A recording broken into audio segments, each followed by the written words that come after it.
8자. 형제자매 여러분, 나는 율법을 아는 사람들에게 말을 합니다. 율법은 사람이 살아있는 동안에만 그 사람을 지배한다는 것을 알지 못합니까? 결혼한 여자는 그 남편이 살아있는 동안에는 법으로 남편에게 매여 있으나 남편이 죽으면 남편의 법에서 풀려납니다. 그러므로 남편이 살아있는 동안에 그 여자가 다른 남자에게로 가면 그 여자는 가늠한 여자라는 말을 듣게 됩니다. 그러나 남편이 죽으면 그 법에서 해방되는 것이므로 다른 남자에게로 갈지라도 가늠한 여자가 되지 않습니다. 나의 형제자매 여러분, 그러므로 여러분도 그리스도의 몸으로 말미암아 율법에 대해서는 죽임을 당했습니다. 그래서 여러분은 다른 분, 곧 죽은 사람들 가운데서 살아나시 그분에게 속하게 되었습니다. 그것은 우리가 하나님을 위하여 열매를 맺게 하기 위함입니다. 이전에 우리가 육신을 따라 살 때에는 율법으로 말미암아 일어나는 죄의 욕정이 우리 몸의 지체 안에서 작용해서 죽음에 이르는 열매를 맺었습니다. 그러나 지금은 우리를 올감했던 것에 대하여 죽어서 율법에서 풀려났습니다. 그래서 우리는 문자에 얽매인 낡은 정신으로 하나님을 섬기지 않고 성령이 주시는 새 정신으로 하나님을 섬깁니다. 그러면 우리가 무엇이라고 말을 하겠습니까? 율법이 죄입니까? 그럴 수 없습니다. 그러나 율법에 비추어 보지 않았다면 나는 죄가 무엇인지 알지 못하였을 것입니다. 율법에 탐내지 말라 하지 않았다면 나는 탐심이 무엇인지 알지 못하였을 것입니다. 그러나 죄는 이 계명을 통하여 틈을 타서 내 속에서 온갖 탐욕을 일으켰습니다. 율법이 없으면 죄는 죽은 것입니다. 전에는 율법이 없어서 내가 살아있었는데 계명이 들어오니까 죄는 살아나고 나는 죽었습니다. 그래서 나를 생명으로 인도해야 할 그 계명이 도리어 나를 죽음으로 인도한다는 것이 드러났습니다. 죄가 그 계명을 통하여 틈을 타서 나를 속이고 또 그 계명으로 나를 죽였습니다. 그러므로 율법은 거룩하며 계명도 거룩하고 의롭고 선한 것입니다. 그러니 그 선한 것이 나에게 죽음을 안겨주었다는 말입니까? 그럴 수 없습니다. 그러나 죄를 죄로 드러나게 하려고 죄가 그 선한 것을 방편으로 하여 나에게 죽음을 일으켰습니다.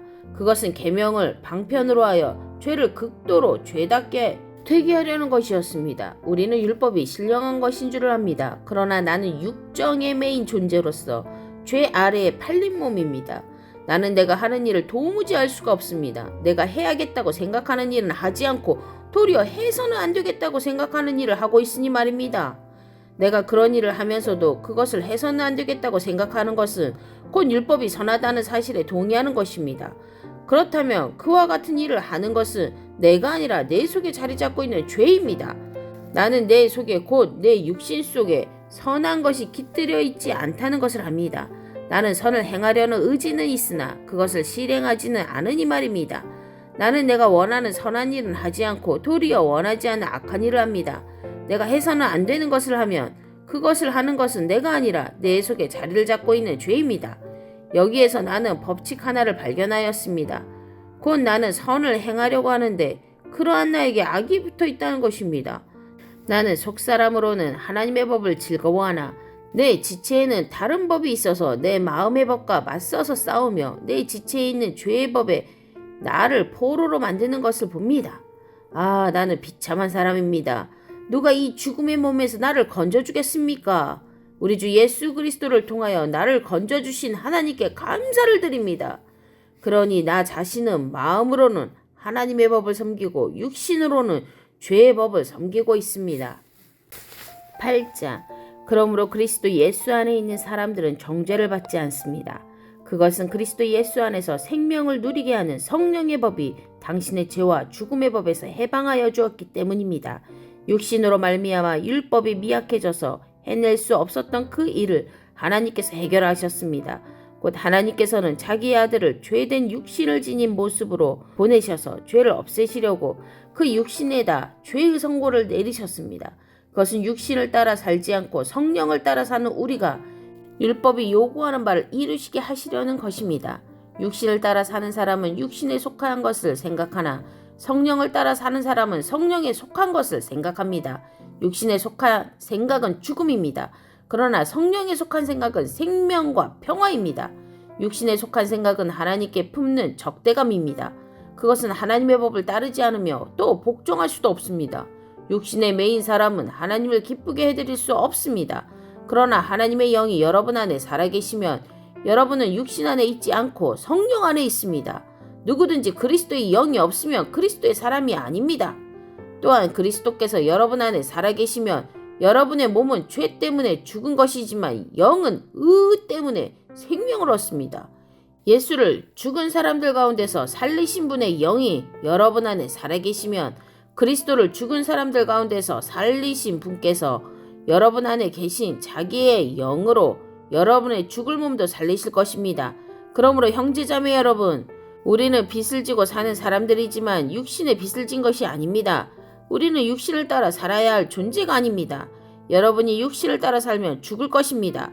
그러나 여러분이 성령으로 몸의 행실을 죽이면 살 것입니다. 하나님의 영으로 인도함을 받는 사람은 누구나 다 하나님의 자녀입니다. 여러분은 또다시 두려움에 빠뜨리는 종살이의 영을 받은 것이 아니라 자녀로 삼으시는 영을 받았습니다. 그래서 우리는 그 영으로 하나님을 아빠 아버지라고 부릅니다. 바로 그때 그 성령이 우리의 영과 함께 우리가 하나님의 자녀임을 증언하십니다. 자녀이면 상속자이기도 합니다. 우리가 그리스도와 함께 영광을 받으려고 그와 함께 고난을 받으면 우리는 하나님이 정하신 상속자요 그리스도와 더불어 공동 상속자입니다.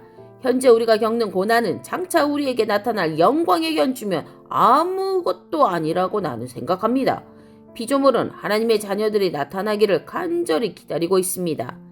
피조물이 허무에 굴복했지만 그것은 자의로 그렇게 한 것이 아니라 굴복하게 하신 그분이 그렇게 하신 것입니다. 그러나 소망은 남아 있습니다.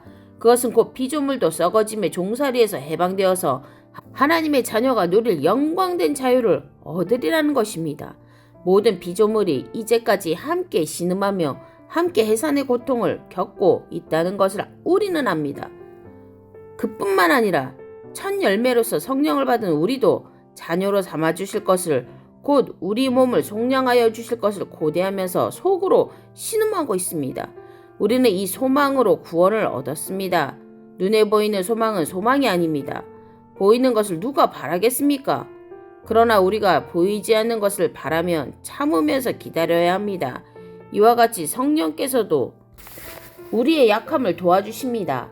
우리는 어떻게 기도해야 할지도 알지 못하지만 성령께서 친히 이루 다 말할 수 없는 단식으로 우리를 대신하여 간구하여 주십니다. 사람의 마음을 꿰뚫어 보시는 하나님께서는 성령의 생각이 어떠한지를 아십니다. 성령께서 하나님의 뜻을 따라 성도를 대신하여 간구하시기 때문입니다. 하나님을 사랑하는 사람들, 곧 하나님의 뜻대로 부르심을 받은 사람들에게는 모든 일이 서로 협력해서 선을 이룬다는 것을 우리는 압니다. 하나님께서는 미리 아신 사람들을 택하셔서 자기 아들의 형상과 같은 모습이 되도록 미리 정하셨으니 그것은 그 아들이 많은 형제 가운데서 맏아들이 되게 하시려는 것입니다. 그리하여 하나님께서는 이미 정하신 사람들을 부르시고 또한 부르신 사람들을 의롭게 하시고 의롭게 하신 사람들을 또한 영화롭게 하셨습니다. 그렇다면 이런 일을 두고 우리가 무엇이라고 말할 수 있겠습니까? 하나님이 우리 편이시면 누가 우리를 대적하겠습니까? 자기 아들을 아끼지 않으시고 우리 모두를 위하여 내주신 분이 어찌 그 아들과 함께 모든 것을 우리에게 선물로 거저주지 않으시겠습니까? 하나님께서 택하신 사람들을 누가 감히 고발하겠습니까? 의롭다 하시는 분이 하나님이신데 누가 감히 그들을 정죄하겠습니까? 그리스도 예수는 죽으셨지만 오히려 살아나셔서 하나님의 오른쪽에 계시며 우리를 위하여 대신 간구하여 주십니다. 누가 우리를 그리스도의 사랑에서 끊을 수 있겠습니까? 환난입니까? 공고입니까? 박해입니까? 굶주림입니까? 헐벗음입니까? 위협입니까? 또 칼입니까? 성경에 기록된 바 우리는 종일 주님을 위하여 죽임을 당합니다. 우리는 도살당할 양과 같이 여김을 받았습니다. 한 것과 같습니다. 그러나 우리는 이 모든 일에서 우리를 사랑하여 주신 그분을 힘입어서 이기고도 남습니다. 나는 확신합니다. 죽음도 삶도 천사들도 권세자들도 현재 일도 장래일도 능력도 높음도 기쁨도 그 밖에 어떤 피조물도 우리를 우리 주 예수 그리스도 안에 있는 하나님의 사랑에서 끊을 수 없습니다. 9장 나는 그리스도 안에서 참말을 하고 거짓말을 하지 않습니다. 내 양심이 성령을 힘입어서 이것을 증언하여 줍니다. 나에게는 큰 슬픔이 있고 내 마음에는 끊임없는 고통이 있습니다. 나는 육신으로 내 동족인 내 결례를 위하는 일이면 내가 저주를 받아서 그리스도에게서 끊어질지라도 달게 받겠습니다. 내 동족은 이스라엘 백성입니다. 그들에게는 하나님의 자녀로서의 신분이 있고 하나님을 모시는 영광이 있고 하나님과 맺은 언약들이 있고 율법이 있고 예배가 있고 하나님의 약속들이 있습니다. 족장들은 그들의 조상이요 그리스도 육신으로는 그들에게서 태어나셨습니다. 그는 만물 위에 계시며 영원토록 찬송을 받으실 하나님이십니다. 아멘. 그러나 하나님의 약속의 말씀이 패했다고는 할 수 없습니다. 이스라엘에게서 태어난 사람이라고 해서 다 이스라엘 사람이 아니고 아브라함의 자손이라고 해서 다 그의 자녀가 아닙니다. 다만 이삭에게서 태어난 사람만을 너의 자손이라고 부르겠다 하셨습니다. 이것은 곧 육신의 자녀가 하나님의 자녀가 되는 것이 아니라 약속의 자녀가 참 자손으로 여겨지리라는 것을 뜻합니다. 그 약속의 말씀은 내년에 내가 다시 올 때쯤에는 사라에게 아들이 있을 것이다 한 것입니다. 그뿐만 아니라 리브가도 우리 조상 이삭 한 사람에게서 쌍둥이 아들을 수태하였는데 그들이 태어나기도 전에 무슨 선이나 악을 행하기도 전에 택하심이라는 원리를 따라 세우신 하나님의 계획이 살아있게 하시려고 또 이러한 일이 사람의 행위에 근거하는 것이 아니라 부르시는 분께 달려있음을 나타내시려고 하나님께서 리브가에게 말씀하시기를 형이 동생을 섬길 것이다 하셨습니다. 이것은 성경이 기록된 바 내가 야곱을 사랑하고 에서를 미워하였다 한 것과 같습니다. 그러면 우리가 무엇이라고 말을 해야 하겠습니까? 하나님이 불공평하신 분이라는 말입니까? 그럴 수 없습니다. 하나님께서 모세에게 말씀하시기를 내가 긍휼히 여길 사람을 긍휼히 여기고 불쌍히 여길 사람을 불쌍히 여기겠다 하셨습니다. 그러므로 그것은 사람의 의지나 노력에 달려있는 것이 아니라 하나님의 자비에 달려있습니다. 그래서 성경에 바로를 두고 말씀하시기를 내가 이 일을 하려고 너를 세웠다. 곧 너로 말미암아 내 능력을 나타내고 내 이름을 온 땅에 전파하게 하려는 것이다 하셨습니다. 그러므로 하나님께서는 긍휼히 여기시고자 하는 사람을 긍휼히 여기시고 완악하게 하시고자 하는 사람을 완악하게 하십니다. 그러면 그대는 내게 이렇게 말할 것입니다. 그렇다면 어찌하여 하나님께서는 사람을 책망하시는가? 누가 하나님의 뜻을 거역할 수 있다는 말인가?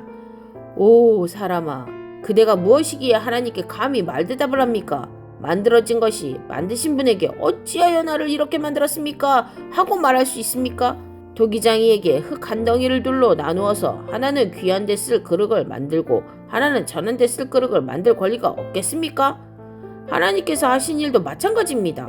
하나님께서 진노하심을 보이시고 권능을 알리시기를 원하시면서도 멸망받게 되어 있는 진노의 대상들에 대하여 꾸준히 참으시면서 너그럽게 대해주시고 영광을 받도록 예비하신 자비의 대상들에 대하여 자기의 풍성하신 영광을 알리고자 하셨더라도 어떻다는 말입니까? 하나님께서는 우리를 부르시되 유대 사람 가운데서만이 아니라 이방 사람 가운데서도 부르셨습니다. 그것은 하나님이 호세아의 글 속에서 하신 말씀과 같습니다. 나는 내 백성이 아닌 사람을 내 백성이라고 하겠다. 내가 사랑하지 않던 백성을 사랑하는 백성이라고 하겠다. 너희는 내 백성이 아니다 하고 말씀하신 그곳에서 그들은 살아계신 하나님의 자녀라고 일컬음을 받을 것이다. 그리고 또 이사야는 이스라엘을 두고 이렇게 외쳤습니다. 이스라엘 자손의 수가 바다의 모래와 같이 많을지라도 남은 사람만이 구원을 얻을 것이다. 주께서는 그 말씀을 하신 것을 온전히 그리고 조속히 온 땅에서 이루실 것이다.